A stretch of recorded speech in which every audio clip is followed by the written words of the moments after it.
Então, boa noite a todos. Vou começar por me apresentar. Alguns de vocês já me conhecem.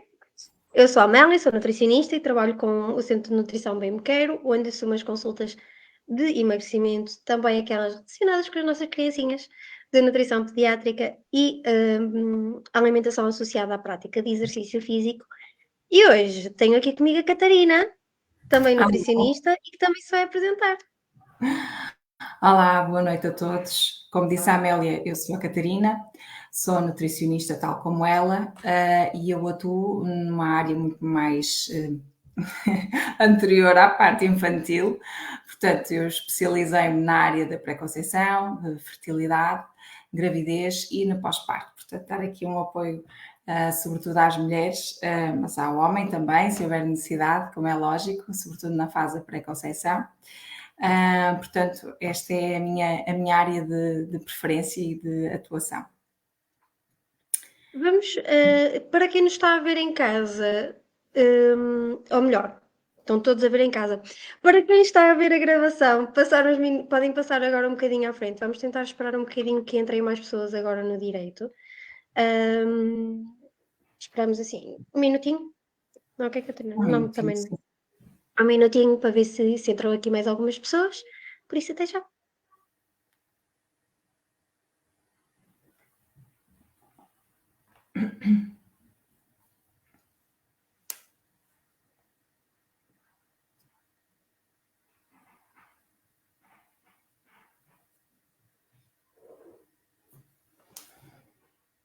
Quem nos está a ver de casa e que está a entrar, boa noite.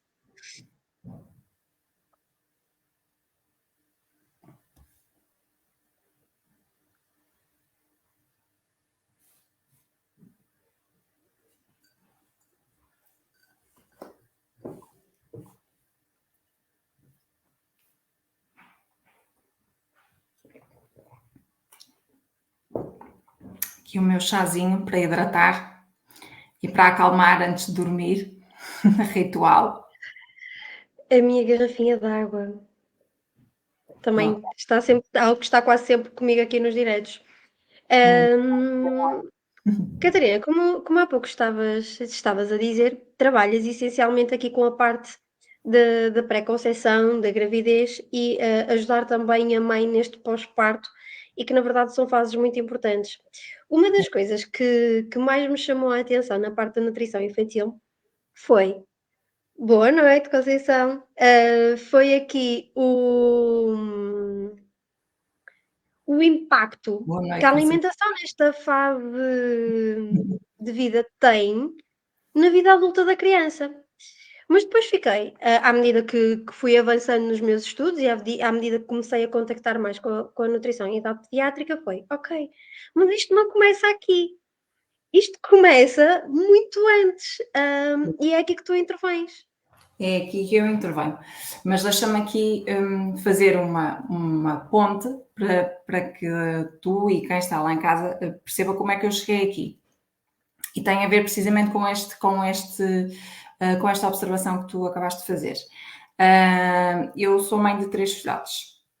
E, portanto, na minha primeira gravidez, eu ainda não me dedicava a esta área, atuava noutra área, e percebi que havia aqui uma lacuna muito grande em termos de acompanhamento da mulher grávida, muito desconhecimento relativamente ao que se deve ou não deve fazer em termos de nutrientes, de suplementação, até mesmo de alimentação, porque dá a sensação que tem que ser tudo muito restritivo, quando na verdade se calhar não é preciso ser assim tanto.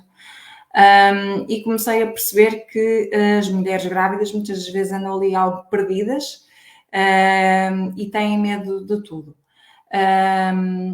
E por outro lado, o que é mais importante que seria preparar o forninho, que vai gerar ali o nosso bebê, as condições para que ele possa fazer um bom trabalho muitas das vezes não estão reunidas.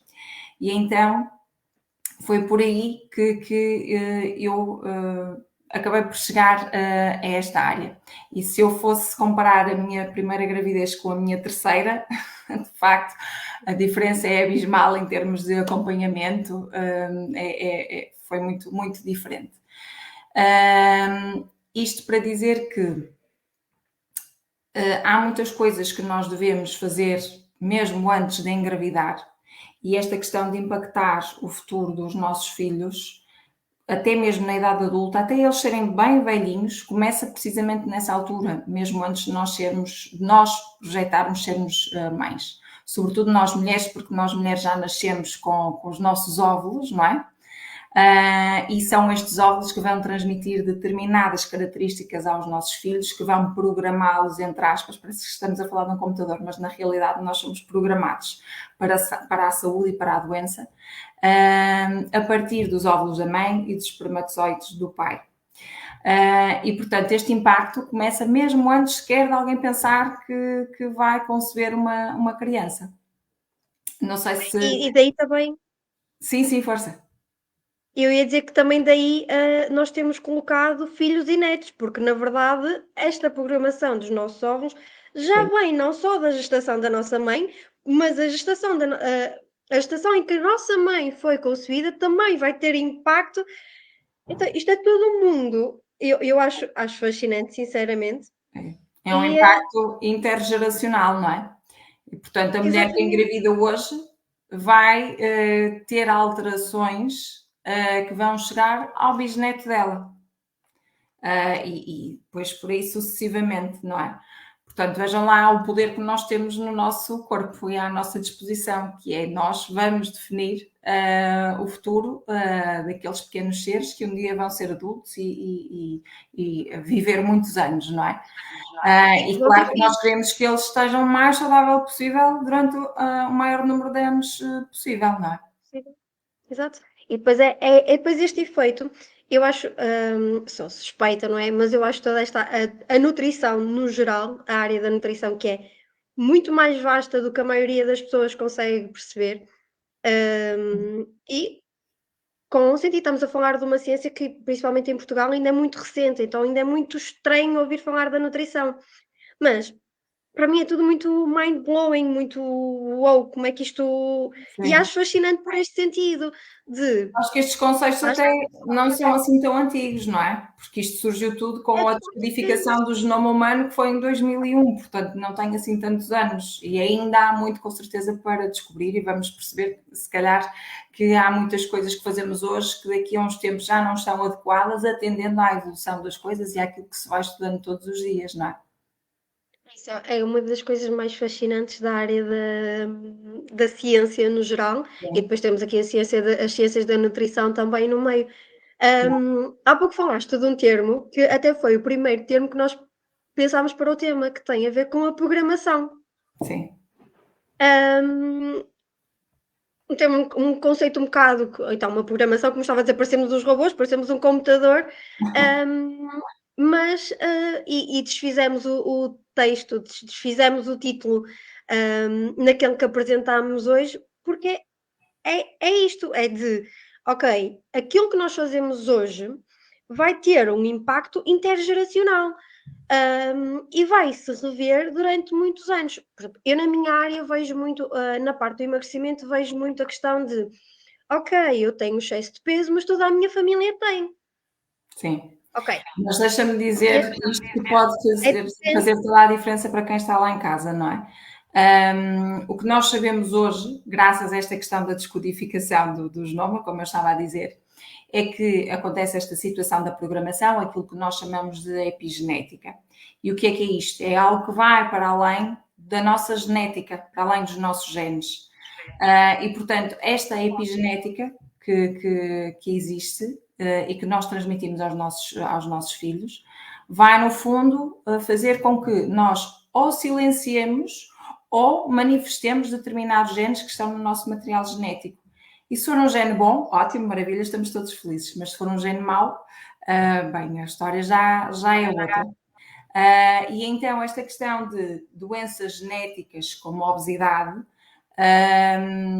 em que se associa sempre esta questão genética, tem que ser um bocadinho desmontada, porque se calhar a genética vai contribuir aí com cerca de 20%, enquanto que o resto vai para aí uns 80%. É epigenética, ou seja, aquilo que nós fazemos vai contribuir muito mais do que a própria genética, tem um peso muito maior. E era mesmo aí que eu ia chegar, era mesmo essa questão de eu, quando tenho esse tipo de situação em consulta, em que me referem, eu digo sempre: ok, pode até haver aqui uma propensão, porque, mas, e depois faço aquele mas mesmo muito grande, mas o nosso comportamento dita muito mais do que aquilo que é a nossa parte Sim, genética. Não podemos dizer a 100% que não tem impacto, ok? Mas a verdade é que os nossos comportamentos terão um impacto muito maior, seja na questão da obesidade, mas seja também na parte de, do desenvolvimento fetal e de uma gravidez saudável e de uma conceição, e aqui falo da pré-conceição para preparar então um forninho, e depois também a própria recuperação da mãe pós-parto. claro. Uma coisa que me acontece, e que me deparo muito é, a certo ponto, a mulher deixar de existir, porque é criança. E Sim, acho que até comentei contigo quando falámos sobre o tema de hoje, que foi: tenho uma pessoa na família que recentemente foi mãe e que eu questionei: "Então, e como é que estás?". "E ele está bem". "Ah, mas eu não estou a falar sobre ele, eu estou a falar sobre ti". Isto para, vir fazer um bocadinho aquela ponte de o pós-parto, a alimentação da criança, principalmente a partir da introdução alimentar, que será entre os 4 e 6 meses, é muito importante, sim. Mas e a mãe? claro. E o impacto da mãe Aliás, no pós-parto? lá está, como eu já fui mãe, percebo perfeitamente o que é que acontece nessa fase. E nós, como costumo dizer às recém-mamãs que eu sigo, nós até nos esquecemos de respirar. Se o bebê comeu, nós temos a sensação que também já comemos. Não comemos nada, mas como ele comeu, ok. Na nossa cabeça é como se já o tivéssemos feito. E não é de todo assim. Ou seja, estamos de tal forma centradas no bebê que de facto nós naquela fase, sobretudo nos primeiros meses, parece que deixamos de existir. E é por isso que eu faço questão de ter um acompanhamento muito próximo, sobretudo nessa fase, porque a mulher precisa também daquele colinho e de ter aquela atenção toda. Já para não falar que é uma fase de uma adaptação muito grande, de um stress enorme, de privação de sono, isto tudo pode impactar também na produção de leite e o que nós queremos é que aquele bebê, se a mãe quiser, seja amamentado o máximo de tempo possível, porque isso também vai condicionar o futuro daquele bebê em termos de saúde, até Exatamente, bem lá atrás. exatamente. Não é? Eu, algumas das pessoas que nos estarão a ver sabem, a Catarina, não sei se sabes desta minha história, mas a minha principal experiência com crianças foi em Santo Tomé e Príncipe, onde Hum, trabalhei com, onde trabalhei essencialmente com crianças até aos 5 anos, que tinham ou desnutrição ou estavam em risco de, por isso eram identificadas como estando com risco ou estando já com baixo peso, e fazíamos este acompanhamento. Hum, e mais do que um caso, aconteceu a criança não estar a conseguir aumentar de peso da forma ideal, porque a mãe não se estava a alimentar. Porque como a mãe não conseguia ter acesso a alimento suficiente, e neste caso é alimento suficiente em Portugal, esperemos que não seja tanto esta questão e seja, outras mais relacionadas até eventualmente com qualidade, e quantidade de nutrientes e não propriamente de alimento suficiente, e determinados nutrientes específicos que são importantes. Mas o problema não estava, na criança, a criança não tinha nenhum problema. Agora sim, havia aqui uma qualidade, uma produção de leite deficitária em quantidade e em qualidade, porque a alimentação da mãe não era correta. E claro. então, a criança, isto afetava a criança. E às vezes é difícil fazer esta ponte. Como também acredito que, ou que acontece muitas vezes o contrário, de eu vou já introduzir fórmula, eu vou começar a introdução alimentar mais cedo, vou começar a introduzir alimentos mais cedo, porque o meu leite não é bom, Sabes não que é? há muito esta questão do bebê gordinho, do bebê grande, procura-se muito isso. E a saúde de uma criança vai muito para além desta questão estética, e uma criança não tem obrigatoriamente que ser gordinho ou ser muito grande para ser efetivamente saudável, não é? O leite materno será sempre à partida, salvo em condições extremas, não é? Será sempre o melhor alimento que nós podemos oferecer ao nosso filho se tivermos condições e vontade de o fazer, como é evidente. Mas é lógico que vai refletir muito a alimentação da mãe. Se calhar aqui no nosso país, como dizias e bem, não será por uma questão de falta de quantidade, e provavelmente o leite materno terá sempre muito boa qualidade, se bem que nós podemos sempre melhorar. Agora, quando nós também não temos uma alimentação tão adequada, se calhar no imediato o que se vai refletir é mesmo na questão da quantidade de leite que a mãe consegue produzir. E isto acaba por me fazer lembrar também aqui de um outro conceito que já deves ter com certeza ouvido falar, que é o da fome oculta. Uhum. Ou seja, nós temos pessoas que se alimentam em termos calóricos, se calhar até acima daquilo que necessitariam, mas a verdade é que as pessoas estão com fome. Fome no sentido de comem muito, mas com tão pouca qualidade que, apesar de ingerirem muitas calorias, estão em déficit de micronutrientes, vitaminas e minerais, não é? E portanto as pessoas, o corpo delas está esfomeado, está sedento de nutrientes. Está desnutrido. Sim, exatamente. Que é um Nós conceito que comemos, mas na realidade não nos estamos a nutrir, não é? é um conceito, um bocado estranho de como é que uma pessoa com excesso de peso ou obesidade está desnutrida, mas efetivamente é possível, porque a nutrição não tem só a ver com o peso. Aliás, é muito para além do peso. É nutrição, Eu tem a ver costumo com dizer que, nutrientes. aliás, que o peso é a ponta do iceberg, não é? Hum, eu realmente, lá está, mais uma vez, eu sou fascinada pela área da nutrição. Temos aqui imensas áreas que se complementam, mas que têm especificidades, têm coisinhas tão específicas, são tão exatamente, é mesmo isto, são tão específicas que acaba por ser, haver mesmo esta necessidade de existirem diferentes profissionais com diferentes, eu não quero dizer especialidade, porque aqui já sou eu a ser muito crítica em relação àquilo que é a especialidade dentro da nutrição, mas, que Mas acabamos que por, direcionam para áreas em particular. exatamente, em que acabamos por, completar a nossa formação mais naquele sentido de trabalhar mais naquela área de atuação, porque são coisas tão, mais uma Há vez vou muita repetir, coisa. Cada área, digamos assim, é um mundo, não é? E, por exemplo, eu dedico-me a esta fase, não me dedico à área infantil, porque depois era impossível tu estudares tantas coisas e dominares tão bem tantas áreas, porque realmente há pano para mangas e querer estar informado e saber tudo de muitas áreas é, pura e simplesmente, impossível. é impossível, Sim, sim, é sim. impossível.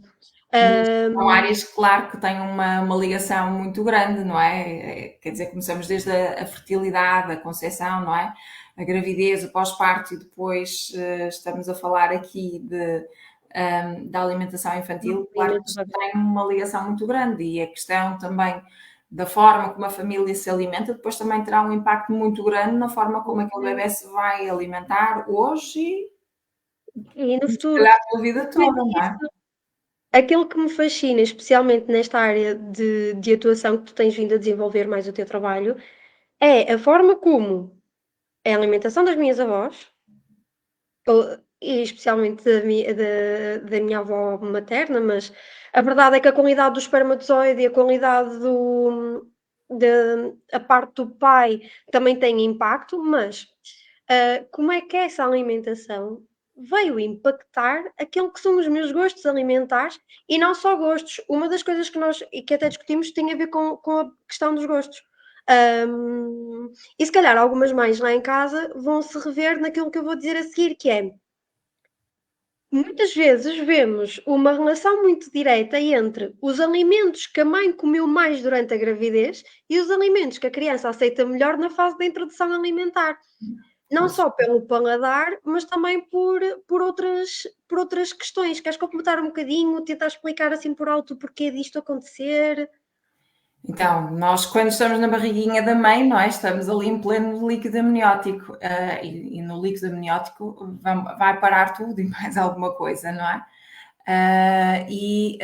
Inclusive estes flavors que são derivados da alimentação materna vão lá estar, e o contacto precoce que a criança tem com estes sabores, estes aromas que ficam no líquido amniótico, vão acabar por influenciar a aceitação que ele tem depois numa fase mais à frente, portanto mais tardia, na fase da introdução alimentar. Isso vê-se nitidamente. É uma relação quase que, eu diria, instantânea. Eu falo por experiência própria, mesmo cá em casa, não é? Claro, há sempre exceções e em todas as áreas acabam por haver exceções. E se nós E eu continuarmos, não é? Não adianta se nós tivermos feito isso na gravidez e depois não apresentarmos isto aos nossos filhos. É evidente que eles vão exato, gostar primeiro do que é o doce, não é? Mas se nunca apresentarmos, eles não vão desenvolver o gosto puro. não vão aceitar. Exatamente. Algo que eu falo muito em consulta, na parte pediátrica é apresentar. Vão apresentar e vão apresentar, vão continuar a oferecer. A criança pode não querer, mas um dia a criança vai ter curiosidade, porque é normal, é do ser humano ser curioso e estranhar e tocar e tudo mais. Mas lá está, se nós tivermos uma boa alimentação na nossa gravidez, e enquanto mais, e lá está, é aquilo que estavas a dizer há pouco, principalmente numa fase inicial, nós esquecemos-nos de nós e passamos a viver em função daquilo que é a nossa criança. Hum, então podemos dar um passo atrás. Ok, vou pensar do que pode ser a minha criança daqui a uns anos, porque a minha alimentação agora, enquanto grávida, vai ter impacto na minha criança depois. E eu sinto que é esta ligação que ainda não está muito bem estabelecida, hum, cá em Portugal, Eu na O que população eu que nos noto, rodeia. Amélia, é que as pessoas pensam, quando nós falamos do cuidado com a alimentação na gravidez, associam uma questão de peso. Não aumentar muito de peso. E isso é importante, é evidente que é importante não aumentar demasiado, porque pode condicionar o aparecimento de determinadas complicações, como uma diabetes gestacional, uma pré-eclâmpsia ou até outras situações. Mas a questão do excesso de peso vai muito para além da questão estética ou destas questões que, à partida, parecem afetar só a mãe. Quando nós temos estas situações de um aumento de peso exagerado e até o aparecimento da diabetes gestacional ou outra complicação, isto vai, como nós estávamos a falar agora há bocadinho, vai mais uma vez afetar a expressão de determinados genes no nosso bebê. Portanto, tem muito mais do que a mãe engordar muito ou pouco, muito mais do que uma questão estética, muito mais do que o bebê nascer gordinho, bonitinho e grande e dizer, o meu filho nasceu com 4 ou 5 quilos e com 50 e tal centímetros, vai muito para além disso.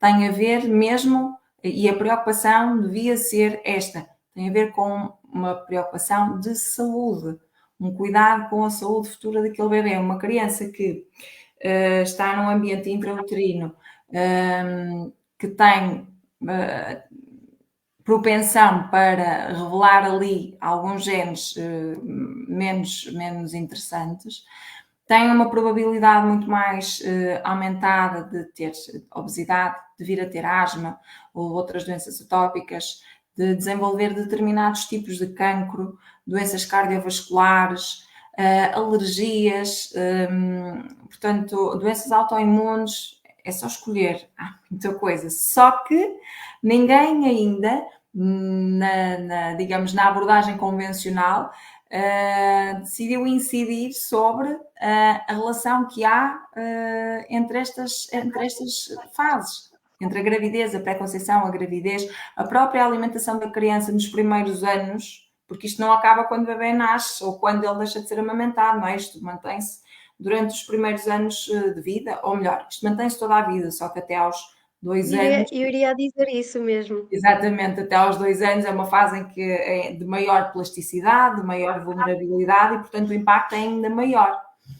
E quando dizem assim, é só um bocadinho. Não, não é só um bocadinho, isto tem um impacto real e é importante ter cuidado com isto sempre, especialmente nestas fases. Não queremos que o nosso bebê fique doente e, como o tema da live diz, nós vamos passar esta herança para os nossos filhos e para os nossos netos. E a melhor coisa que nós podemos deixar a um filho é saúde, não é o carro, não é a casa, não é a conta bancária, é saúde, não é? Isso, É uma coisa muito séria, hã, e preciso que haja esta consciência, ou melhor, do mudança do paradigma. de paradigma, sim. E agora para terminarmos, acho que poderia ser uma boa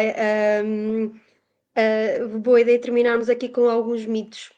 Aqueles muito básicos e que eram da altura dos nossos pais, dos nossos avós, hum, que eu acho super engraçado e que na minha família, ainda se vê muito a acontecer, que é, por exemplo, a minha mãe não era uma pessoa, vinha de uma família que não tinha por hábito, os mais novos, beberem álcool. Então a minha mãe nunca tinha, não tinha o hábito de beber vinho às refeições. Começou a beber quando, casou com o meu pai e foi viver com os meus avós. O meu pai como o último a casar, fica a viver com os pais, mais uma vez a questão da tradição, e começou a ganhar o hábito de beber o copinho de vinho verde às refeições, porque os meus avós produziam vinho, então a refeiçãozita tinha que ter o vinho verde, tinto à refeição. Entretanto engravida, mas o vinho dá leite. E molhar os ovos, em vinho ou em água, já nem sei, dá leite.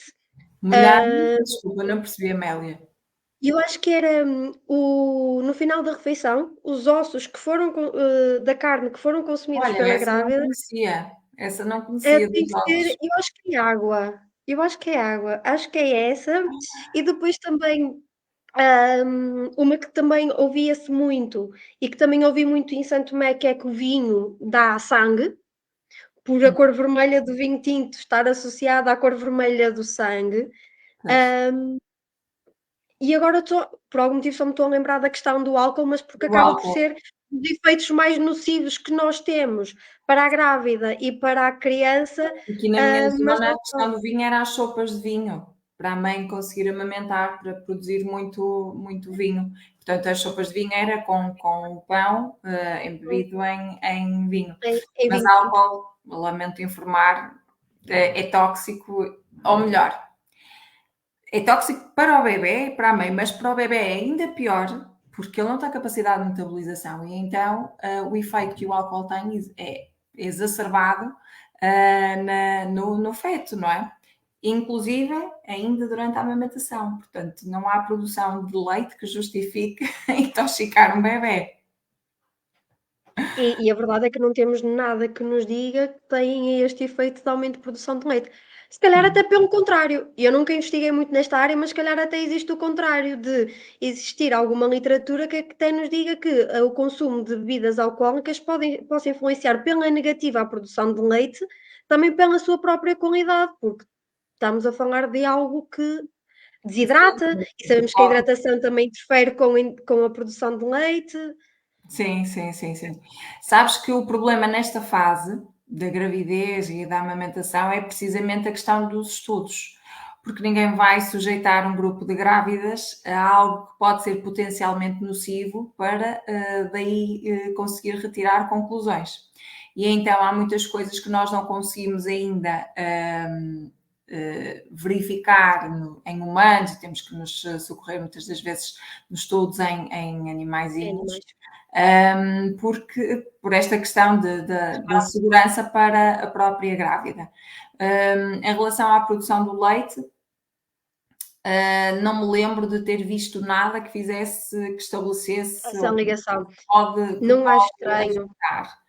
É provável, faz sentido que assim seja, não é? Porque acabas por ter que sujeitar o organismo materno a um stress adicional, que é ter de lidar com um produto tóxico.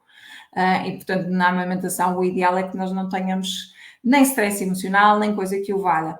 Até na amamentação, por exemplo, estou-me agora a lembrar, comer doces, que as grávidas morrem, por comer doces, dá-lhes assim uma vontade louca. Isso tem tudo a ver com uma questão de resistência à insulina típica dessa fase. Mas até isso tem um impacto super importante na produção de leite, não é? Porque tudo o que possa, de algum modo, levar a resistência à insulina, vai dificultar a produção de leite materno. Portanto, faz sentido que, eventualmente, o consumo de álcool, pelo mesmo motivo, possa, pelo contrário, em vez de aumentar, diminuir a produção do leite materno. E voltamos à mesma cobrinha de rabo, ou peixe de rabo na boca, que vai afetar a criança, que por sua vez vai afetar possíveis gestações futuras, mesmo que não seja rapariga, mesmo que seja um homem, e que por isso, e se mais tarde for pai, vai afetar aqui a qualidade dos espermas. Mais uma vez, há todo um outro conjunto de fatores ambientais que vão muito para além dos fatores genéticos. Sim.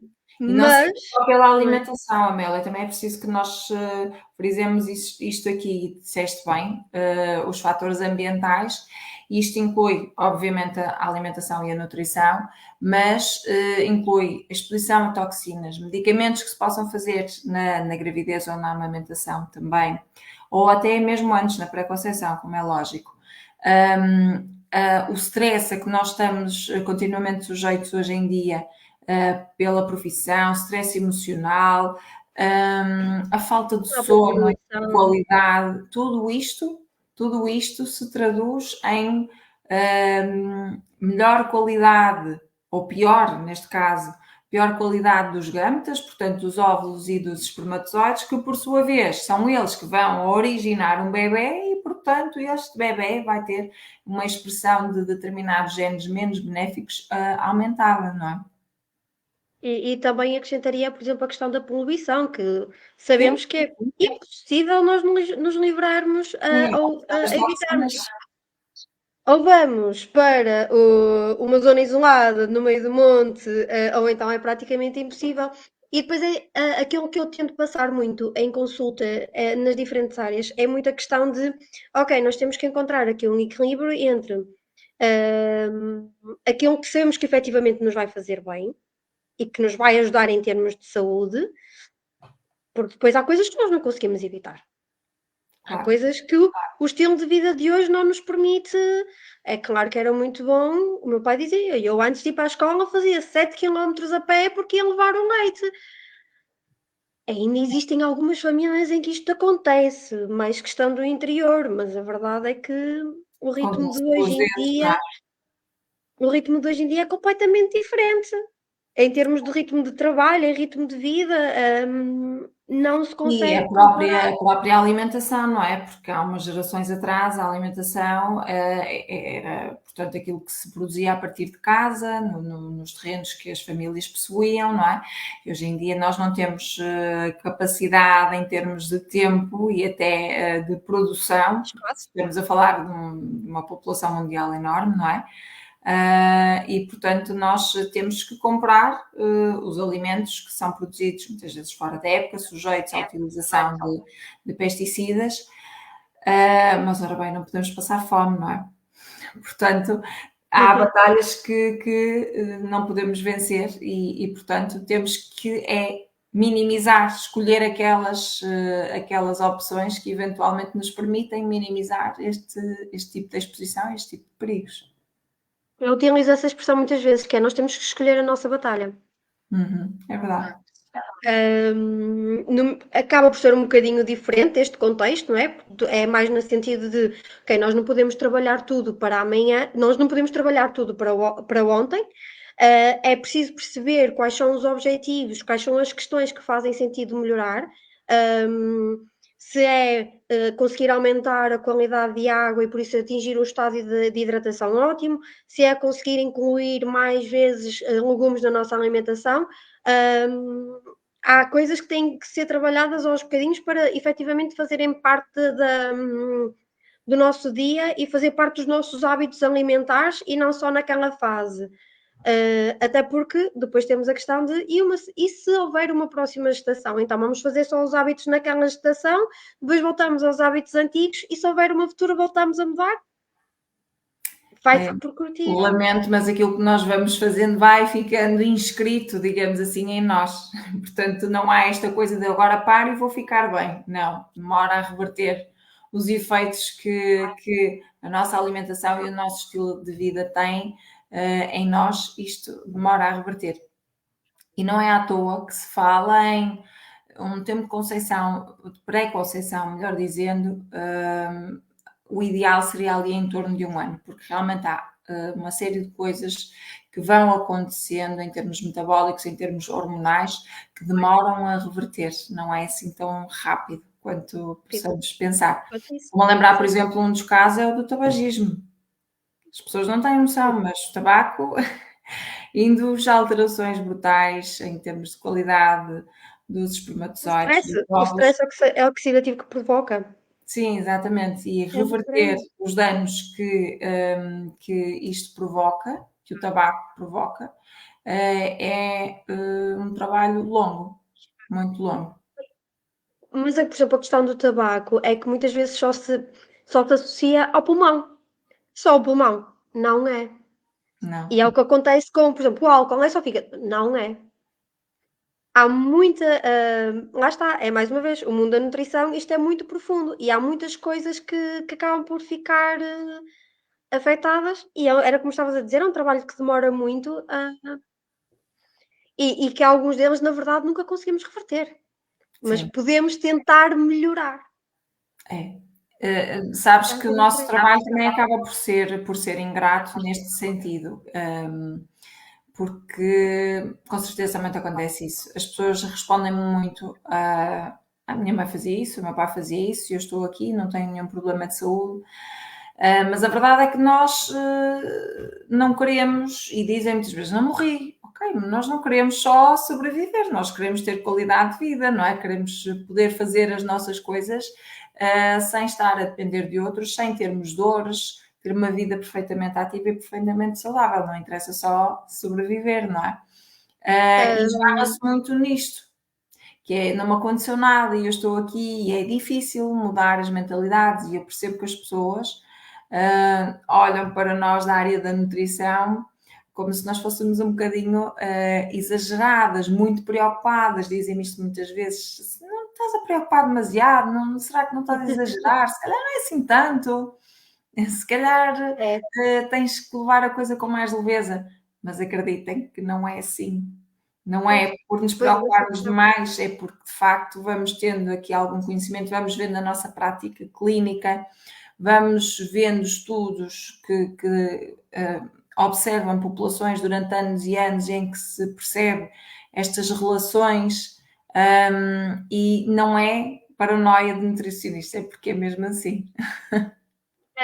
E para terminar, eu vou só dar um exemplo. Eu acho que comentei, eu faço isto muitas vezes. Eu contei então que a minha mãe durante as gravidezes acabou por consumir álcool, muito porque lá está, era a lenga-lenga, vou dizer a lenga-lenga, passando a expressão dos antigos de faz bem, mas isso faz bem, mas isso faz bem. Ok. Há cerca de ano e meio foi-me diagnosticada uma doença autoimune. Não sabemos, pode ser. A parte genética está lá. Podia nunca se ter disputado, foi-se disputado há um ano e meio. Porquê? Porquê que só agora? Há muitas questões, e há muitas questões que nós não vamos saber. Isto é um exemplo meu, mas a verdade é que se vê isto muito na população de alergias, de doenças autoimunes que não há registro de mais ninguém na família a ter e depois acontece, hum, e não percebemos ao certo porquê. Claro que também não estamos aqui, não vamos aqui culpabilizar ou atribuir culpas, mas a verdade é que se nós conseguirmos ter comportamentos de forma a proteger, por que não os ter? Claro, e falas nessa questão da doença autoimune e de eventualmente não haver histórico na família. E é importante também as pessoas perceberem que, se por acaso há uma história familiar de determinada doença, então mais importante é aí haver um cuidado minucioso, reforçado, porque, como se costuma dizer, genética não é sentença. E nós conseguimos perceber que há famílias em que de facto há esta passagem de doença de geração em geração, até que alguém resolve fazer diferente e quebra-se ali o ciclo. Porque houve um determinado cuidado, porque se fez de forma diferente e efetivamente já não houve a manifestação, a expressão daquele gene que indica que aquela pessoa teria obrigatoriamente que ter aquela doença autoimune, não é? Isso acontece muito, por exemplo, com a questão de um género muito conhecido do cancro da mama e que felizmente agora cada vez mais se consegue perceber de forma mais cedo, não é sentença, mas sabemos que tendo aquele género pode haver maior probabilidade.